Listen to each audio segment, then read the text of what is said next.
Todos precisam de salvação ou de resgate do julgamento. Embora alguns judeus afirmassem ter uma vantagem na salvação, Paulo explica que os judeus não estão imunes ao pecado e ao julgamento.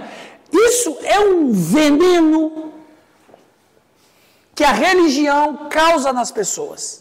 Vejam, o foco deles, nunca esqueçam, gente, o foco deles deveria ser o seguinte: nós nos tornamos uma nação, Deus criou a nossa nação para a gente receber o Messias. O fato deles serem uma nação criada por Deus para receber o Messias não era um negócio de que se dizia, porque Deus criou vocês, a salvação vem a reboque. Está garantido. Isso foi fantasia que eles criaram. Na cabeça dele. O religioso é fantástico para criar fantasia. É impressionante a capacidade de como que o religioso cria fantasias e o pior, Leia, acredita. Porque os judeus falam, de que adianta? Vocês sabem. Um conceito repetido vai chegar, não vou dizer nem daquela frase do Goebbels lá, do nazista Goebbels, uma mentira dita muitas vezes transforma a verdade. Não vou dizer nesse sentido, mas uma ideia proliferada por gerações e gerações, necessariamente essa ideia não tem um peso bíblico, mesmo que esteja na Bíblia. Mas a religião transforma numa questão incontestável. Lembra do que eu falei aqui para vocês? Acho que foi na última aula, que o sistema, o modelo de evangelização do brasileiro é um sistema invertido. A nossa evangelização deve ser pautada na reconciliação do pecador com Deus. E a salvação é um brinde. Lembra que eu falei isso para vocês? Eu falei isso para vocês, não foi? Falei. Sim. Só que na evangelização nossa fizemos ao contrário. Nós dizemos para as pessoas aceitarem a Jesus para ir para o céu. Ok, é verdade. Mas não é nesse polo. O polo está invertido. É aceitar Jesus Cristo para ser reconciliado com Deus. A salvação é um brinde do cristão que morre. Mas como que você tira isso hoje? Como? Você pode tirar da tua igreja. Você pode tirar da tua igreja. O Giovanni pode tirar da igreja dele. Com muito estudo, muita Bíblia, muita reflexão, você consegue substituir na mente e no coração do cristão que a evangelização principal é a reconciliação do pecador com Deus. Porque a grande... Veja, isso aqui é importante, vou falar bem pertinho de vocês. A grande expectativa nossa não é nem a salvação. A grande expectativa nossa é a redenção. E ela só vai acontecer na volta de Jesus Cristo. A salvação é uma ação de Deus como uma maneira provisória. Alguns chamam de consumação ou glorificação. Ou glorificação. Consumação, glorificação é sinônimo da redenção, que o próprio Jesus diz. Quando vires essas coisas acontecendo, fiquei próximo, porque a redenção se aproxima. Ora, se a redenção se aproxima, ela não acontece aqui na história. Ela acontece quando Jesus voltar. Então, a nossa maior expectativa, esperança, Rose, não é a salvação, é a redenção do corpo. Mas para a gente colocar isso na cabeça do cristão, vai tempo. Porque a ênfase dada, as falas dadas por séculos, por décadas, é aceitar Jesus para ser salvo, aceitar Jesus para ser salvo, aceitar Jesus para ser salvo. Mas Paulo diz, se a gente confiar em Cristo somente para as coisas dessa vida, somos os mais infelizes, porque nós temos um futuro maravilhoso. A gente tem que pensar num futuro maravilhoso, e não no presente aqui agora, porque eu continuo pecador, eu vou morrer, etc. Então veja, o judeu criou uma casta. Eles perderam a visão, o foco. E entenderam que já eram perdoados e salvos por Deus, sem condenação nenhuma, porque eles foram... Deus não escolheu o judeu para serem salvos e sem ser condenados. Deus fez nascer a nação de Israel para salvar a humanidade, inclusive eles. Inclusive eles. Aliás, eles deveriam ser o primeiro a entrar na lista, Lucas. Eles deveriam olhar para o mundo e o seguinte, gente, Deus chamou o nosso pai Abraão para começar uma nação, porque tem uma promessa, o Messias vai chegar e nós seremos a nação que vai receber esse Messias, e esse Messias vai vir para salvar a humanidade, do qual nós fazemos parte de uma humanidade caída, e nós temos que ser os primeiros a entrar nisso. Meu Deus, fizeram isso. Qual é a visão escatológica judaica, assim, com relação ao fim do mundo e as coisas? A visão escatológica judaica é essa. A restauração do terceiro templo, porque a construção do templo é ponto pacífico para eles. Que, na verdade, a reconstrução do templo já aconteceu, Mirela. Jesus disse, eu sou o templo. Ele disse em João capítulo 1, eu sou o templo. A profecia de Ezequiel aconteceu. Jesus é esse templo e transformou todos os seus seguidores em templos de Deus. Então, a profecia do Antigo Testamento visava quem? O Cristo. Então, o judeu pega a profecia da construção do templo. Não é? Porque daí na escatologia judaica, a reconstrução do templo é um marco onde o Messias vai chegar. E o Messias vai... e aí eles vão dizer, eles misturam a escatologia cristã com a escatologia judaica. Porque, na verdade, a fé cristã se origina da judaica. Só que o cristão faz uma leitura correta e o judeu não. A leitura que a gente faz está correta. Então, qual a leitura deles? Reconstrói o templo, o Messias vem e vai governar com vara de ferro. O Salmo vai dizer isso. Uma espécie de milênio judaico. Um milênio judaico. Então, e aí todos os povos, para serem salvos e fazer parte desse governo do Messias, tem que acontecer o que com eles? Sim, mas qual é a primeira ordem deles? Como é que você pode ser a única maneira de você entrar na comunidade judaica? Circo. A circuncisão persegue esses caras. É impressionante, eles transformaram isso numa idolatria.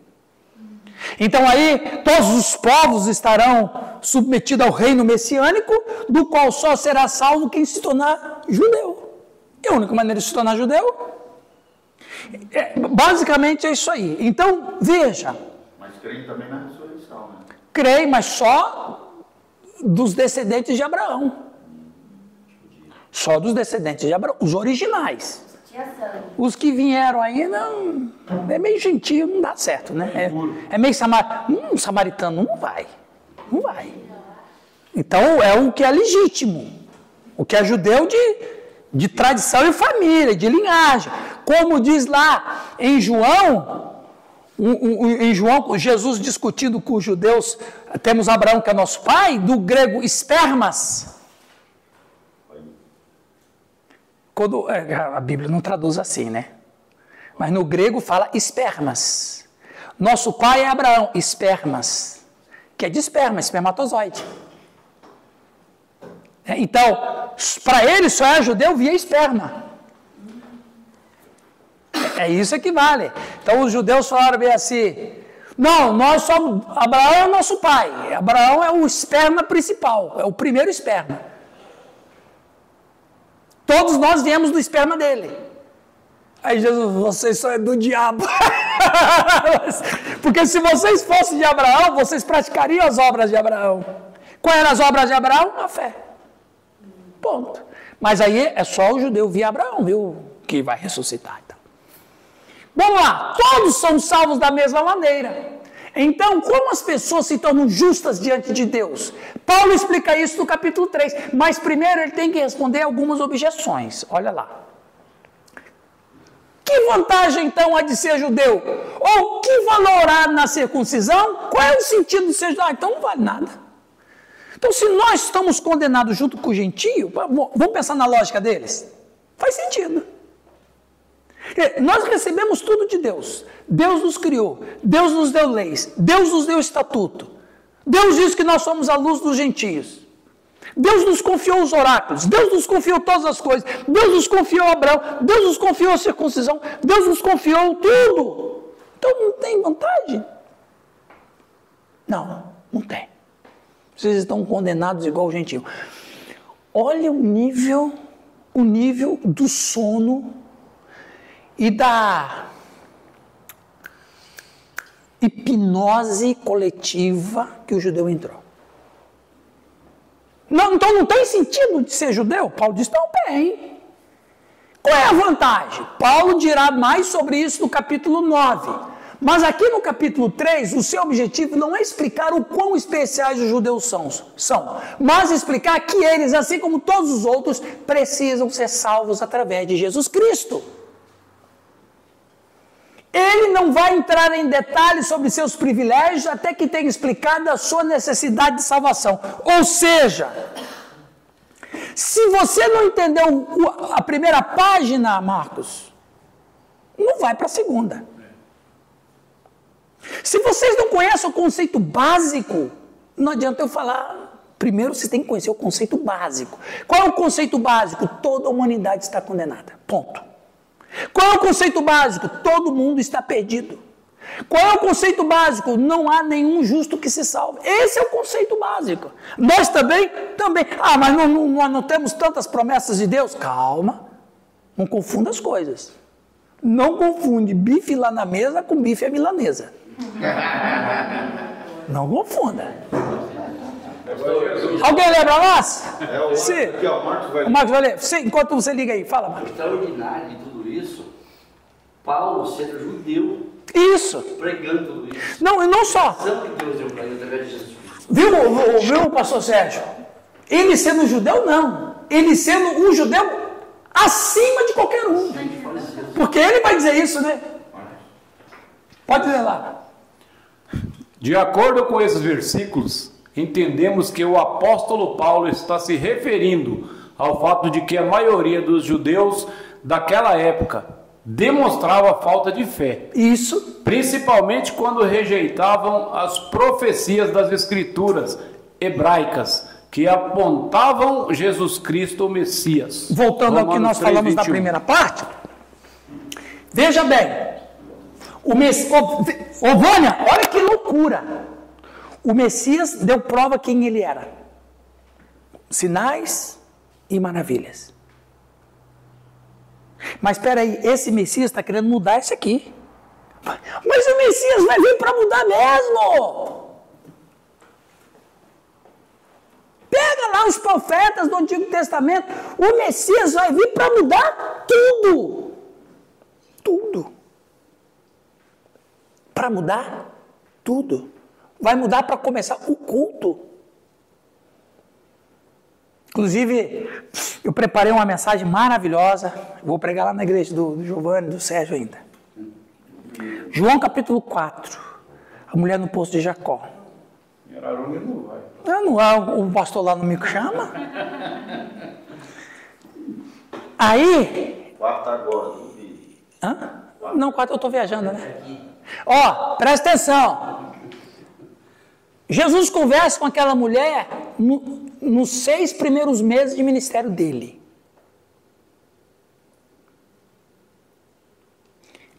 Aquela mulher maravilhosa, eu acho ela maravilhosa. Não era nada que a turma pinta ela, né? De prostituta, de ninfomania. Pô, a turma, os moralistas são cruel. Os caras que querem casar com ela. Essa mulher é maravilhosa, todo mundo quer casar com ela, pô. Ela é maravilhosa. Qual o homem que... Se essa mulher é prostituta, se ela é uma pá virada, eu não quero casar com ela. Ela pode ser linda, mas se é pá virada, eu não quero. Mas todo homem quer casar com ela, porque essa mulher não é qualquer uma, meu. Não, aí também não, né? Viu? A única viúva rica que eu conheço das Escrituras, sabe quem é a única? A única viúva rica. Aliás, a única mulher empresária protótipo das mulheres de hoje. A única mulher viúva rica, empresária, foi a viúva que Eliseu multiplicou o óleo, porque quando ela pagou as contas, sobrou muita coisa. Agora ela não pergunta mais para o profeta, ela pergunta para o consultor empresarial. O que eu faço com isso? Vive do resto, administra, monta uma empresa, importação e exportação de óleo. Uau! Todo mundo queria casar com aquela viúva. A mulher samaritana, a mulher, ela é uma teóloga, quase que parece que estudou no CETEL, uma teóloga. Ela em 6 meses, 6 meses de ministério de Jesus. 6.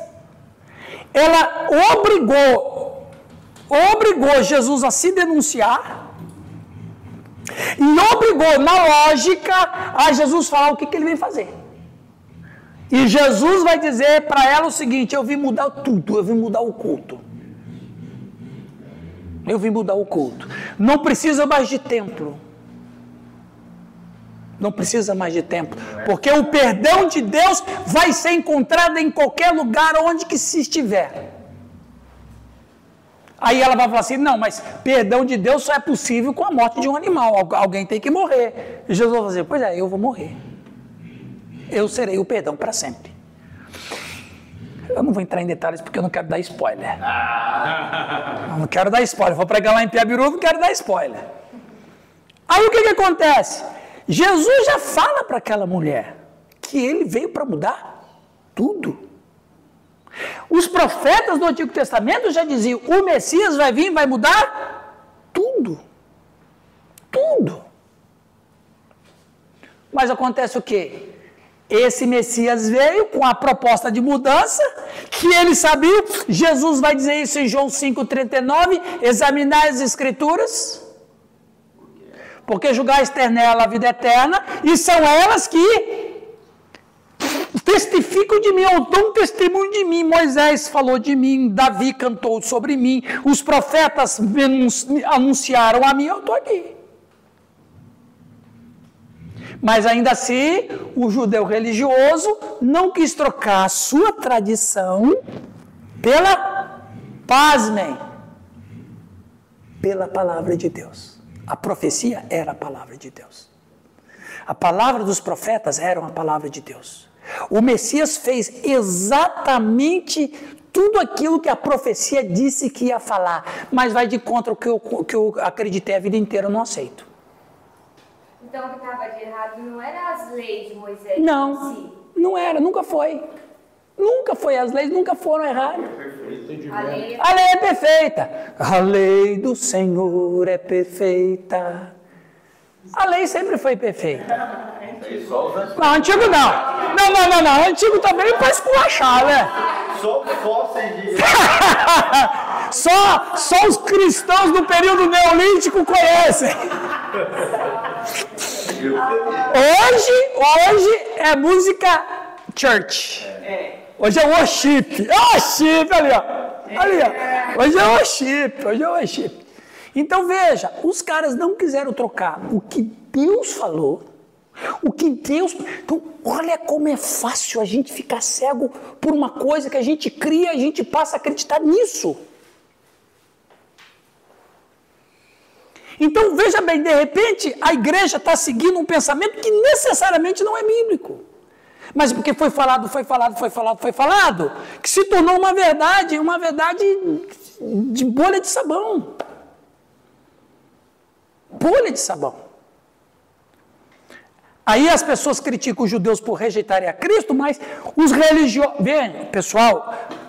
O esqueleto religioso é igual em qualquer lugar, vocês vão mudar a aparência, o esqueleto é o mesmo. Ok? Perguntas, comentários? 21, pastor. Romanos 3, 21. Pode ler. Ali, né? Mas agora se manifestou sem lei a justiça de Deus, tendo testemunho da lei e dos profetas. Exato! É isso que o Paulo, veja bem, pessoal, olha que homem inteligente. Para você conquistar uma alma para Jesus Cristo, em algumas pessoas, você tem que destruir a base que ela está confiando para você apresentar a outra. Porque ninguém constrói um edifício em cima de outro. Você não vai construir um edifício em cima de outro alicerce. Você tem que, não é todo mundo, tem algumas pessoas, principalmente os religiosos, você tem que dinamitar a base que ele está vivendo para lançar a base correta. Porque se você quiser colocar em cima do que já está construído, dá confusão. Mas e quando ele fala para levar o evangelho? Se for preciso circuncidar o Tito, circuncida o Timóteo. Não, ele circuncidou o Timóteo para eles terem uma porta aberta para evangelizar, não para se tornar aquilo como... Para não ter impedimento. Porque o Timóteo, veja bem, o Timóteo é uma figura interessante. Ele era filho de mãe crente e de pai grego. De dia, a mãe falava de Jesus. De noite, o pai ensinava de Hércules. De dia, a mãe falava de Jesus Cristo. De noite, o pai falava de Zeus. O que você acha que criou na cabeça desse piá? Uma bagunça. Ele foi criado num ambiente tolerante. Humanista, secularista, religioso e religioso pagão. Até que quando ele tem 19 anos, ele tem que tomar uma decisão. Ou você vai seguir a religião do pai, ou você vai seguir a religião da mãe. A fé da mãe ou a fé do pai. Aí ele fala assim, sabe que a fé da mãe tem sentido? O cara se converte. Ele é um grego. E a avó era crente. Então ele tem a avó crente, ele tem a mãe crente. E pelo sentido, a mãe se converteu no meio do casamento. Mas...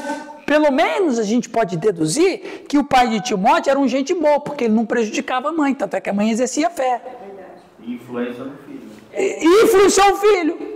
Só que é o seguinte, ele influenciou o filho converteu, o apóstolo discipulou, fez um curso de teologia pastoral com ele. No CETEL, o molde do CETEL. CETEL Paulinho. Só que ele é grego de cultura. Então, Timóteo, eu tenho que usar você lá para o judeu, mas é o seguinte, você tem que... manda bala.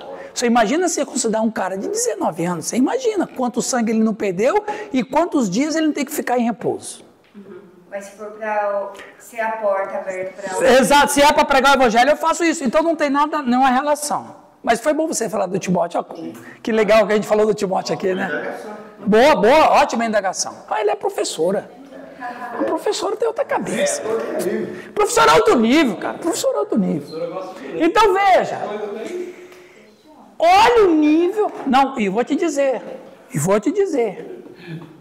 Eu livrei a barra do... Eu limpei a barra do Tomé aqui, né? Todo homem e mulher de Deus pergunta. Por exemplo, deixa eu dar um exemplo. Só para vocês pensarem um pouco. Qual dos dois era o maior exemplo de fé? Noé ou Abraão? Noé. Quem acha que é Noé, levante a mão. Quem acha que é Abraão? Por quê? Pela fé. Mas os dois pela fé, porque... Pela fé, Abraão. Não, mas pela fé Noé também. Mas os dois tinham fé. Os dois tinham fezes. Os dois tinham fés. É verdade que na época não chovia? Não chovia. Um ficou esperando 120 anos para cumprir a promessa. Mas a resposta é tão simples, gente. O outro 26 exatamente. Quando o Senhor falou assim, constrói uma arca, ele construiu. Quando Deus chamou Abraão, Abraão disse, tem certeza? Ou seja, o questionamento para Deus tem muito mais valor do que uma obediência nesse sentido. Porque a obediência, depois de ser passada por esse escrutínio da pergunta, tem mais sentido. Então, se eu escuto uma voz e faço do jeito que essa voz, podia ser qualquer outra voz. Por que o senhor quer que eu construa uma arca? O que o senhor está pensando? Para Deus talvez teria mais validade, mas tudo bem, o Noé foi um homem de fé. Mas para o judeu, o Abraão é esse exemplo, porque ele questionava. Então o judeu criou em sua cultura o seguinte, Aquele que de fato segue a Deus e serve a Deus pergunta sempre. Não é recebeu tudo detalhado também. Tem isso aí. Né? Então veja, esse aqui é um pouco de cultura judaica para vocês, às vezes tem, porque a Bíblia é o seguinte, ela é um livro cultural. É um livro cultural. Ela não foi escrita na Lua com seres extraterrestres. Ela foi escrita na Terra por homens, inspirado por Deus, mas escrito por homens para homens. E tem a sua cultura, Deus não tirou isso. Então tem muitas questões culturais que às vezes na nossa cultura a gente não entende, igual o Tomé, que eu limpei a barra dele semana para a última aula, né? Então é isso aí. Continuando. Quem lembra nós? Calma aí, o repórter. É o Marcos. Ah, o Marcos. Vai lá. E até ele tirar ali da... Leia lá, Lucas. Só isso. Ao assumirem essa posição, eles, o povo a quem Deus confiara essas pronunciações sagradas, Romanos 3:2, fizeram parecer que Jeová, Deus, tinha sido infiel às suas promessas. Mas Jeová cumpriu fielmente essas declarações por meio de Cristo. Ah, não, mas então, se Deus condenar nós, ele não está sendo fiel. Não foi isso que ele falou para Abraão? Por que ele falou para Abraão? Continua ali, Lucas. Calma, um pouquinho. A esposa pode ler também depois. Vai lá, você. Vai lá. Uma voz feminina para dar uma mudada. Deixa assim a distância de uma mão. Sim. Deus fez promessas a Abraão, um homem que demonstrou fé inabalável em Deus por mais de 100 anos. Deus declarou Abraão justo por causa de sua total confiança em Deus e em sua palavra. Ele recebia a herança de uma grande área de terra como posse eterna. Ele seria o pai de muitas nações e reis viriam dele. Um rei específico descenderia dele num futuro distante, que seria o salvador do mundo e derrotaria o pecado. Uma semente específica, um filho, Isaque, que foi concebido milagrosamente, receberia as mesmas promessas da aliança. Mas em nenhum momento Deus falou assim que eles seriam salvos por isso. Percebe? Mas quem é que colocou esse ingrediente a mais? O que eu acho. Preste atenção. O religioso acrescenta coisas que Deus não disse. Deus nunca falou isso. Deus nunca disse para Abraão, eu vou criar de você uma grande nação, e essa nação não vai sofrer nenhuma condenação eterna. Ele não disse isso. Foi o que os judeus interpretaram a partir de uma religião que se criou. Mas Deus nunca falou isso. Percebe? É isso, gente. Por isso que é importante o estudo, né? Lá nas suas comunidades, lá nas suas igrejas, ensina de fato, eu sei que você ensina a palavra de Deus, mas tenha cuidado para que você não dê voz ao que Deus não deu. Porque às vezes a gente queria muito que Deus fizesse uma coisa, porque no seu juízo de valor era assim que Deus deveria fazer. E você até fala isso com paixão, mas Deus não disse. Aí ele me deixou difícil falar. Como vou fazer uma campanha? Crê no Senhor Jesus Cristo e será salvo, tu e tua casa. Não põe a tua casa, põe só, será salvo. Não, mas será salvo. Será salvo. Crê no Senhor Jesus e será salvo. É verdade? 16. Tá certo? Atos 16. Mas é a emoção, pastor, que vai deixar a família ou minha casa também vai ser salva. Não, mas aí é o seguinte, isso que você falou é importante. Mas veja bem, no contexto do texto, Contexto do texto, certo? o carcereiro vai se matar. Ele fala, o que eu faço para ser salvo? Se ele fala assim, o que eu faço para não morrer? Paulo não usaria a palavra salvo, Paulo usaria a palavra vida. Percebe? Paulo usou o contexto, ele comprou o peixe do jeito que o cara vendeu para ele. Então, ele vai se matar. Ele disse, não. E o fato dele acrescentar tu e tua casa tem sérias outras implicações. Primeiro, tem uma implicação profética. Segundo, tem uma implicação cultural. Porque todo mundo da casa seguia a religião do chefe. Percebe? E terceiro, Paulo conhecia o poder de Deus. Então há 3 implicações porque Paulo afirma: será salvo tu e tua casa. Olha aí, pastor, vai anotando aí. 3 implicações.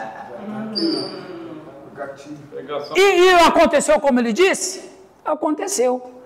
O cara se converteu, a família veio junto. Até os escravos. Não diz assim na cultura antiga? Que escravo fazia parte da casa do cara? Casa do seu senhor. Ó, a partir de hoje todo mundo vai adorar Satanás. Todo mundo adora Satanás, acabou. Senão morria, meu. Na cultura atual é diferente, né? A gente vê na igreja, o marido é crente, a mulher Então, falar sobre isso. até mesmo por uma questão cultural, viu, Calixto? A cultura ocidental é diferente da oriental. E da oriental de 2000 anos atrás. Sim. Porque lá também um versículo que a salvação vem dos judeus. E é verdade, Jesus é o quê? Judeu. É judeu. Então, foi bom você falar isso. Eis que não foi carne e sangue que te revelou.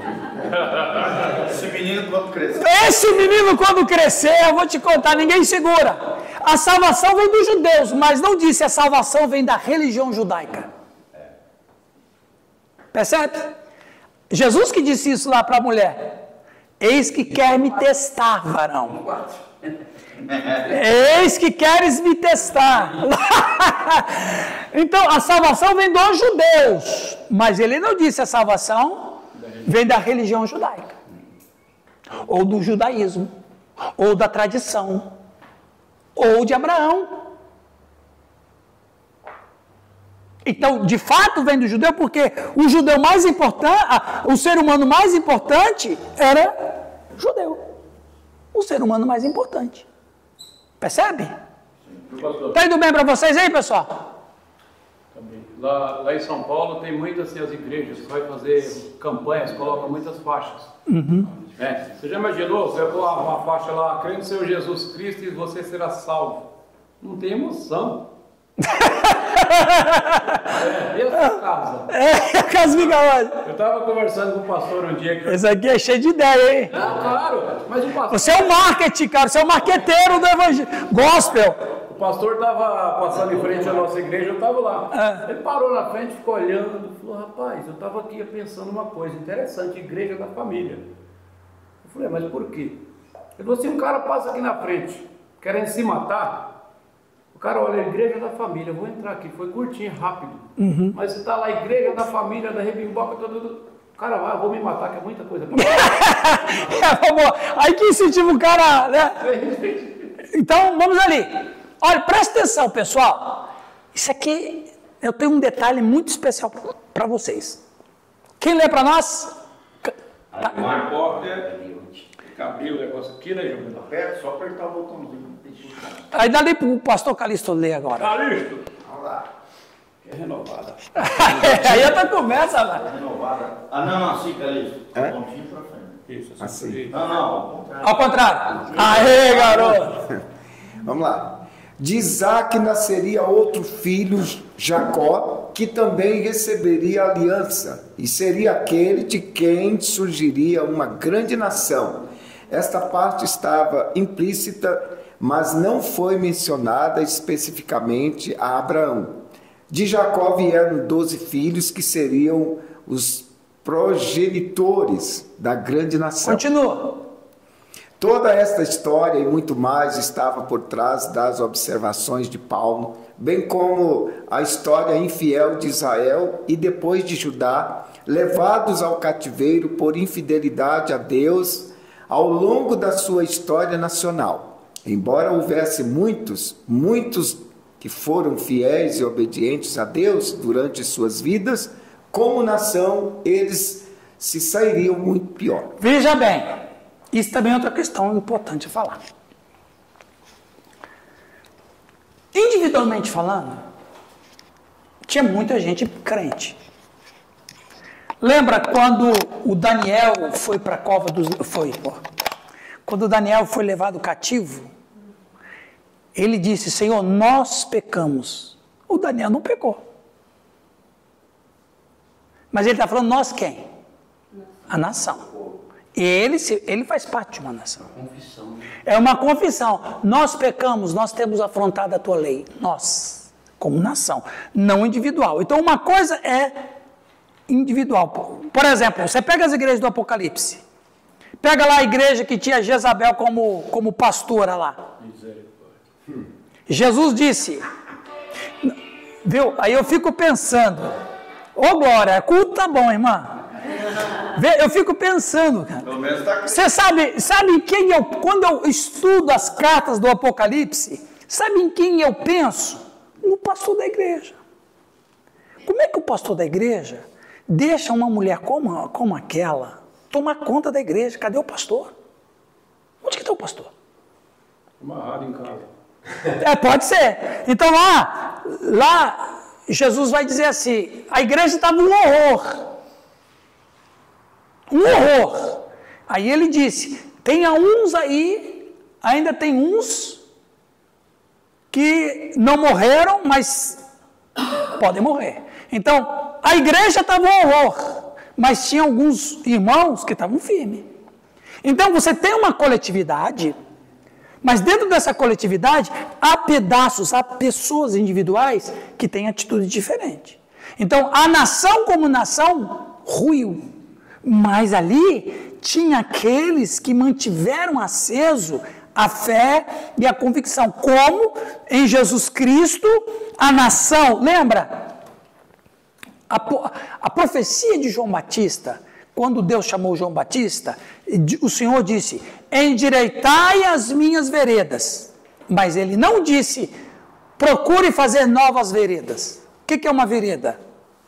Caminho. Ou seja, Deus não ia criar novos caminhos, mas era para o profeta consertar os caminhos que estavam tortos. Quais eram os caminhos que estavam tortos? O caminho da religião, o caminho da nação como nação, o governo da nação como nação. Como que era o conteúdo da mensagem de João Batista? Era uma bigorna que pega um ferro e molha na água fria, põe no fogo, qual era o ministério dele?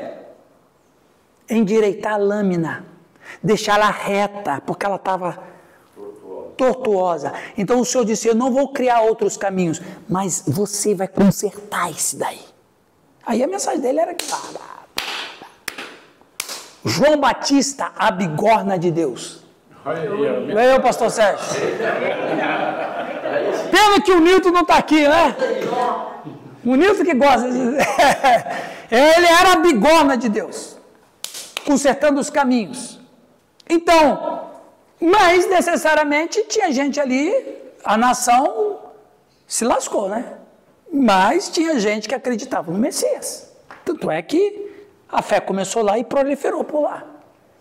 Continuando, estamos quase terminando, pessoal.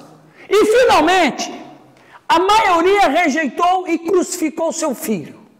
Jesus, que havia sido enviado às ovelhas perdidas da casa de Israel, e veja, Jesus veio primeiro salvar da casa de Israel. Significa que eles em momento algum foram salvos. É verdade. Uai, é lógico. É que a gente não lê a Bíblia direito, viu, Mirella? Não pensa, lê, mas não lê. Nada contra, pelo amor de Deus, que eu vou falar aqui, não jogue tomate em mim. Aquele negócio de ler a Bíblia um ano é furada.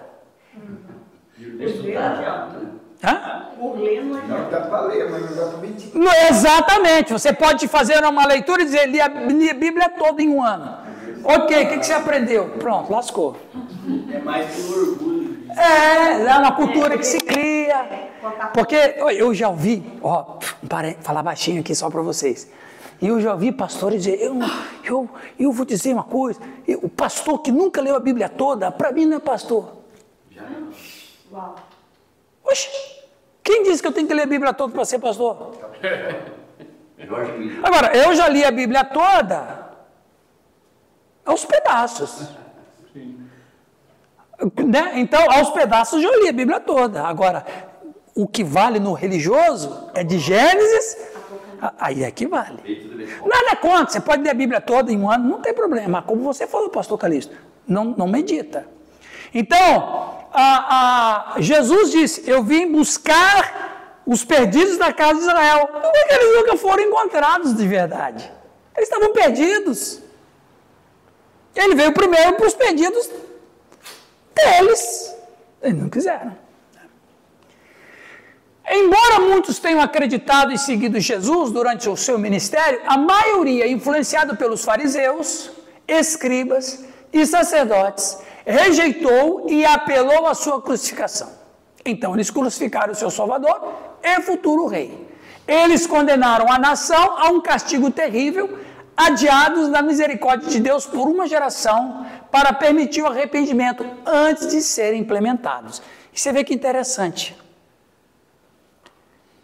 Depois que, eu falei de General Tito com vocês, depois que Tito sitiou Jerusalém no ano 69 e invadiu em 71, Israel nunca mais foi nação.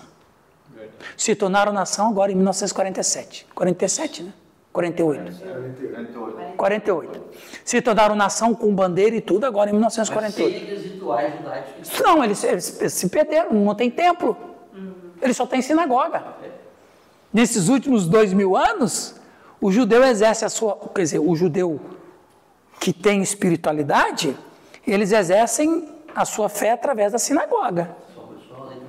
Só o estudo. Eles estão vivendo um cativeiro babilônico moderno, né? Então, veja, é o que Jesus Cristo disse. De 71 para cá, eles nunca mais foram nação. Estavam sempre sendo ocupados por uma outra nação, né? Partida de diáspora. Isso. Conclusão. A culpa universal da humanidade diante de Deus. Esse texto é riquíssimo. Eu preciso que a gente faça uma leitura. Verso 8. Vamos começar do verso 8. Quem vai... Tá ok, Marcos. Beleza, vai em paz, Lucas. Assista o final lá no canal do Giovanni, viu? Paz, meus irmãos, vão em paz. Do 8 ao 18? Isso. Lê para nós aí, Marcos. Capítulo... Presta atenção nesse texto rico que a gente vai ler. Então, por que não dizer, façamos o mal para que desse mal venha o bem? Na verdade, alguns têm me caluniado dizendo que eu afirmo isso, porém eles serão condenados como merecem. Então, será que nós, os judeus, estamos em melhor situação do que os não-judeus? De modo nenhum. Já mostrei que todos judeus e não-judeus estão debaixo do poder do pecado.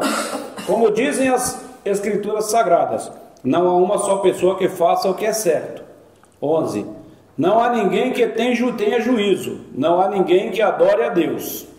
12. Todos se desviaram do caminho certo, todos se perderam, não há mais ninguém que faça o bem, não há ninguém mesmo. 13.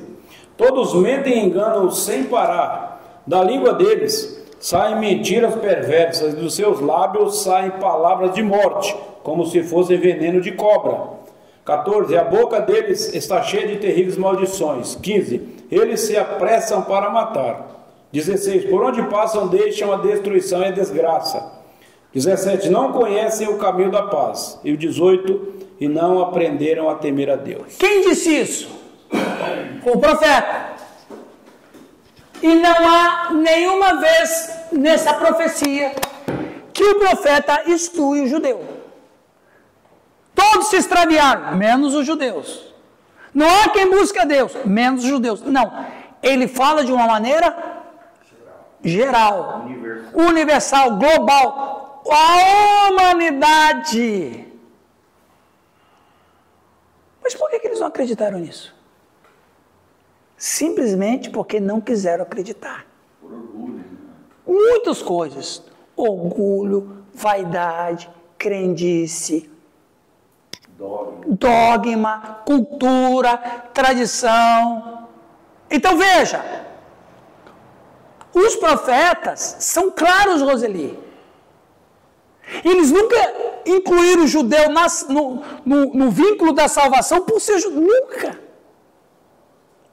Mas a fantasia, viu, Giovanni?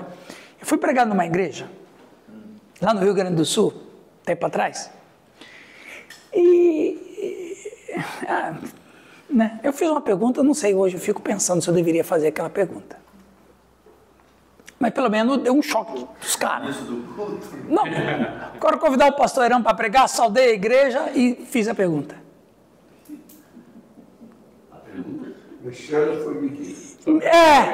Eu não sei se veio de Deus, como diz o apóstolo Paulo, não sei se fora do corpo ou se do corpo. Eu perguntei, quantos deuses essa igreja acredita?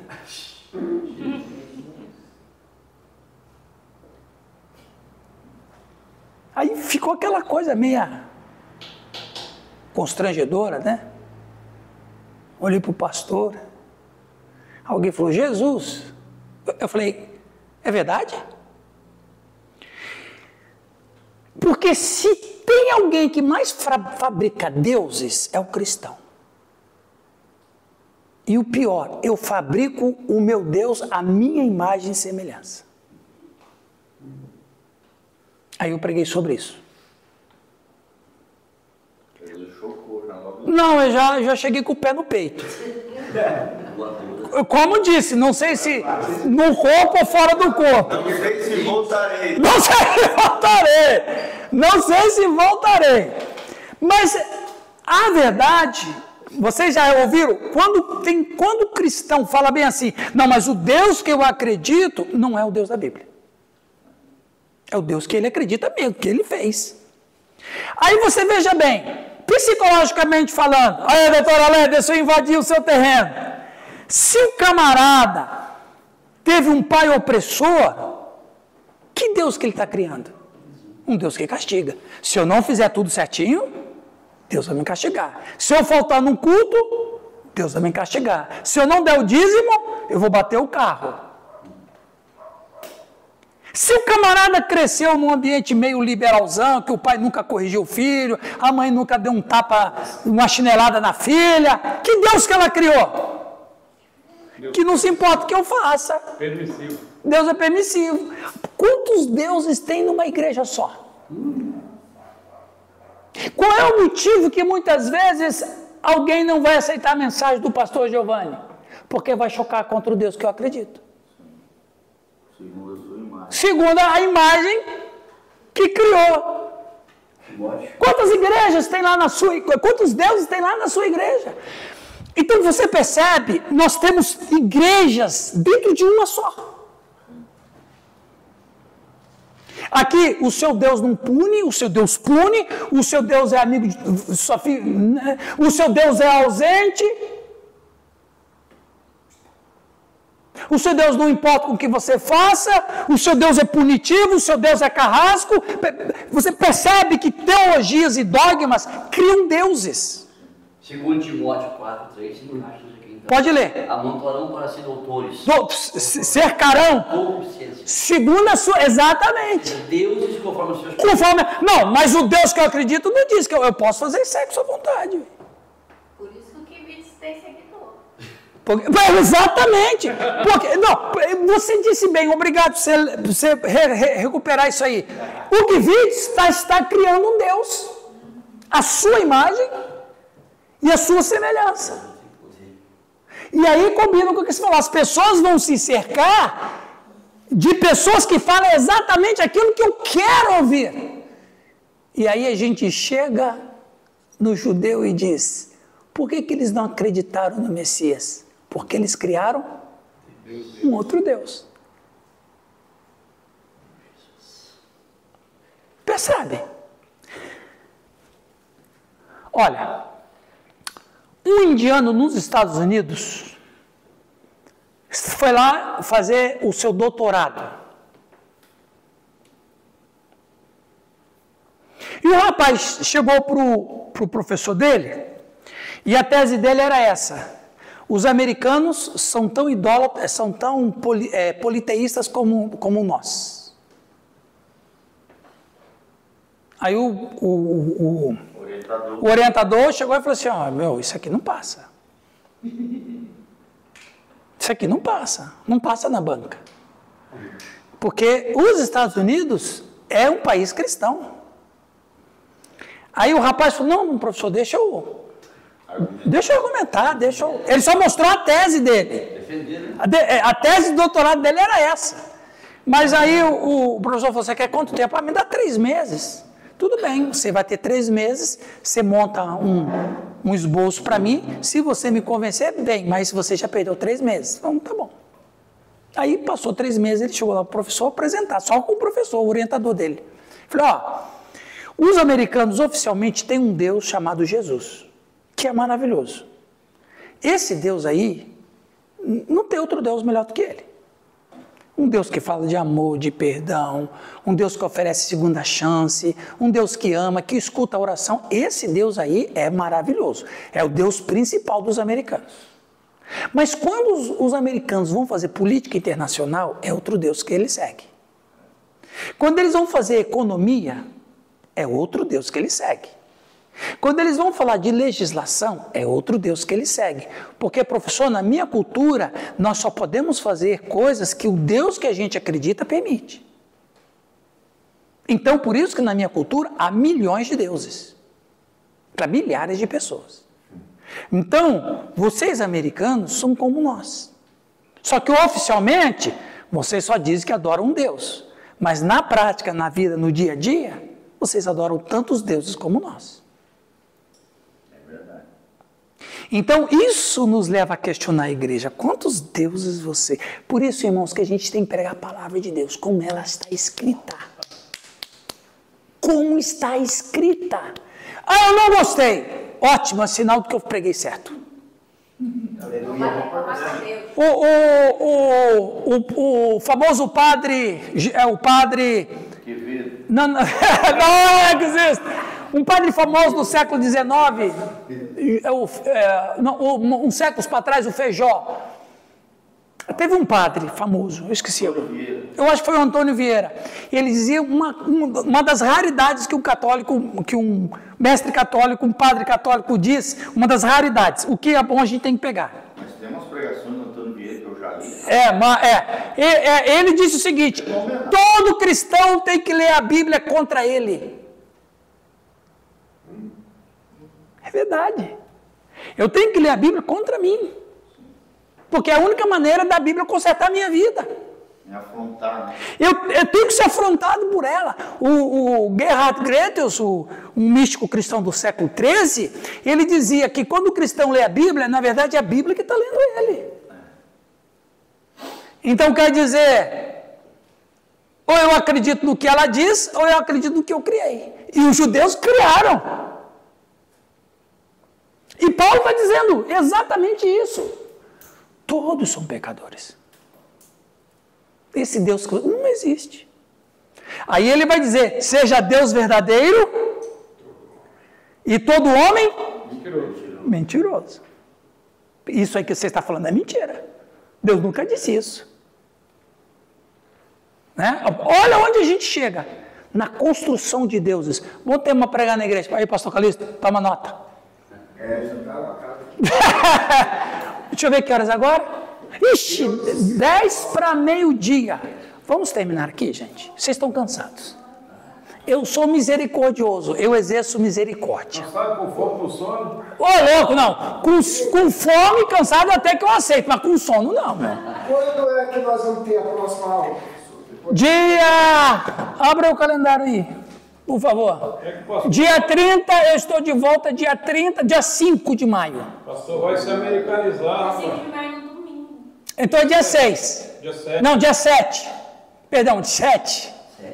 Eu já quero ficar a minha ausência, eu vou fazer uma viagem, vou sair dia 8 de maio. Para Israel de novo. Não, ele vive viajando. Só vai dia 8 de junho. Quer levar foguete mais... Ó, o pastor Calixto é o único pastor que eu conheço, é o único, que tira 3 férias por ano. Mas cada férias de uma semana. Ele chega para mim e fala, ô Irã, você tem compromisso? Não, porque não, que eu tô de férias, eu sou foguista dele. Ele sai de férias e me chama. O pastor Ah, você também? Você também? É, vocês dois estão com vocês também? Eu só chamo pastor Tom. Aí, ó. Olha, Tá bom, então aí, mas aí, pastor Calixto, você só vai perder 2 aulas. Porque a cada 15 dias. Vai dia 8, dia 7. Aí você recupera assistindo no canal. Eu sei que às vezes não é legal, mas só para saber o que a gente discutiu. Amém, meus irmãos? Alguém que quer alguma pergunta ou comentário a fazer? Aí eu queria fazer uma pergunta. Sim. Por que o povo judeu é tão perseguido? Desde aquela época. Olha. repete a pergunta. Repete a pergunta. Por que o povo judeu é tão perseguido? O povo nunca tem sossego na vida. Nunca tem, é verdade.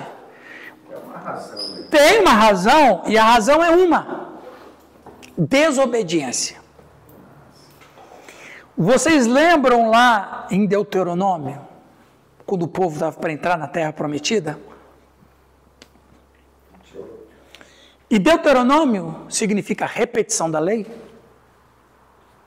É Deus fazendo um pente fino. O que ele escreveu 40 anos, o que ele falou 40 anos antes, no Levítico, você vai ler Levítico e Deuteronômio, é mesmo, Êxodo, Levítico e Deuteronômio, é repeteco. Você vai ler Deuteronômio, as referências é tudo de Levítico e Êxodo. Então eles vão entrar, é Deus fazendo um pente fino, relembrando como que é para eles agirem como nação, porque eles vão se tornar uma nação.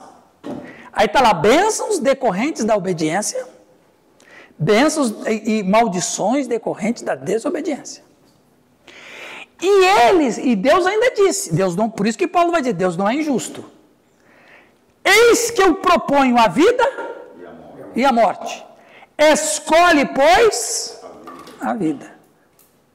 E o que eles escolheram?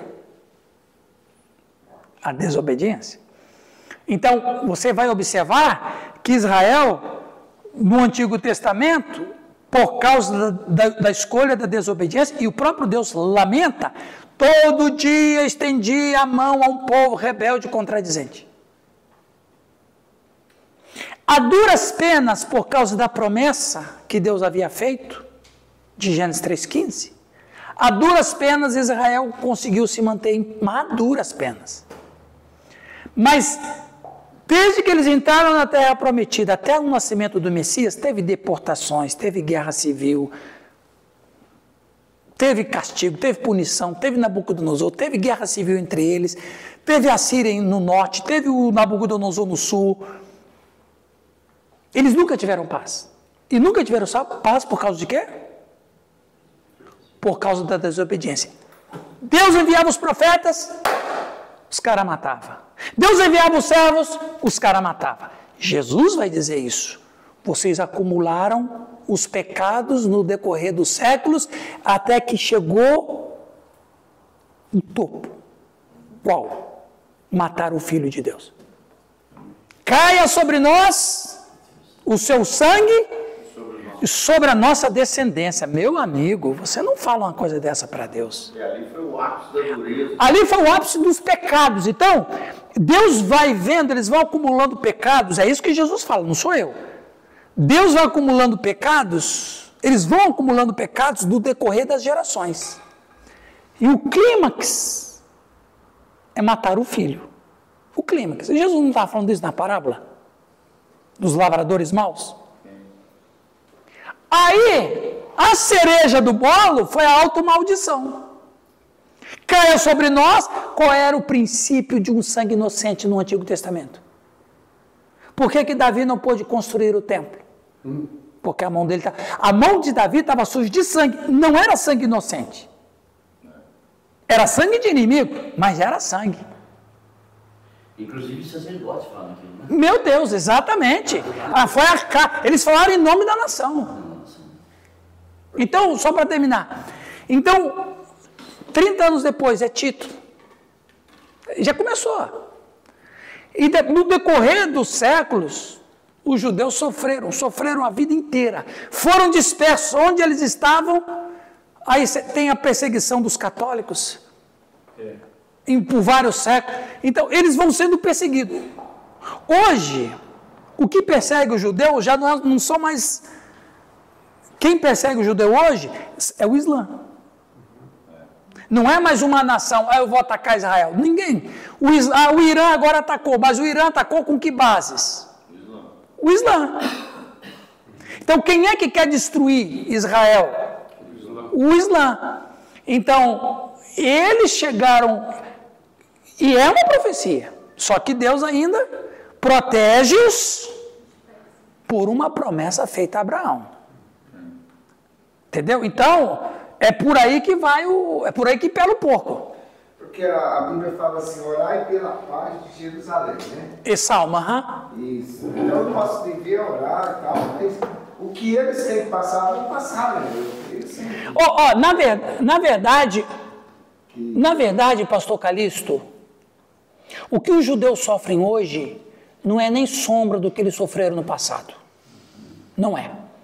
Exemplo foi a própria destruição de Jerusalém, né? Exatamente. Nossa! Meu! Só escaparam 150 mil. Pior do que Jerusalém foi Tito. Então o judeu sofre hoje? Sofre. Mas o sofrimento deles hoje não é sombra do que eles sofreram no passado. De qualquer maneira, a implicação é essa: a maldição sobre nós e nossos filhos foi uma fala muito pesada. Então, eles hoje estão colhendo frutos lá dos seus antepassados. O holocausto tem a ver com isso? Tem. 100 milhões. Tem a ver com isso. Só que é o seguinte, aquela história. Quantidade de pessoas. Isso aí são os mistérios de Deus.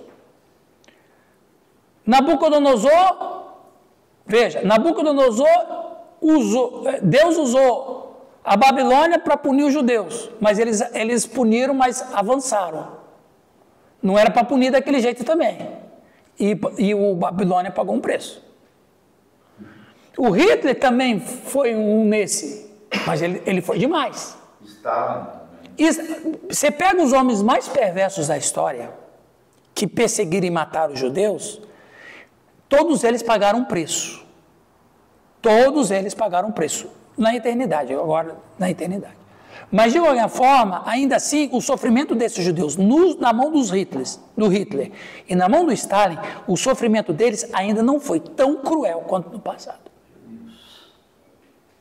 Tão cruel como foi no passado. Porque os judeus da Europa que morreram com Hitler não estavam em Jerusalém. Jerusalém não foi sitiada, não teve nada disso. Mas há um sofrimento que eu entendo espiritualmente, não, é terrível. Mas eu não posso discutir com Jesus Cristo. A maldade de vocês atingiu o clímax. Mataram o Filho de Deus. Eu não posso discutir com Jesus Cristo. Se eles estão sofrendo, é uma pena, uma dó, e eu me compadeço. E nós temos que orar por eles. Veja bem, essa pergunta do Calixto tem muitas implicações. Porque todo o Oriente que eu percebo ali, os países vizinhos a Israel, eles odeiam judeus, sabe? Mas ele tem a ver com aquilo que ele falou, que é a questão islâmica. É porque antes, por exemplo, quem é o Irã hoje? Eram os antigos persas. Percebe? O Irã. O Irã era o antigo persa. Então, aí você pega toda essa maldade que aconteceu com eles. A sua pergunta tem implicações. Jesus disse assim, a Bíblia diz, orai pela paz de Jerusalém. E a gente tem que orar mesmo. Mas ele não diz, orai para que não haja guerra em Jerusalém. E mais, Jesus quando disse assim, orai para que, falando de guerra ainda lá nas profecias, ele diz assim, orai para que o Senhor abrevie, mas ele não está dizendo orai para que o Senhor não dê. Orai para que isso não aconteça no inverno. Vai acontecer, mas ore para diminuir o sofrimento.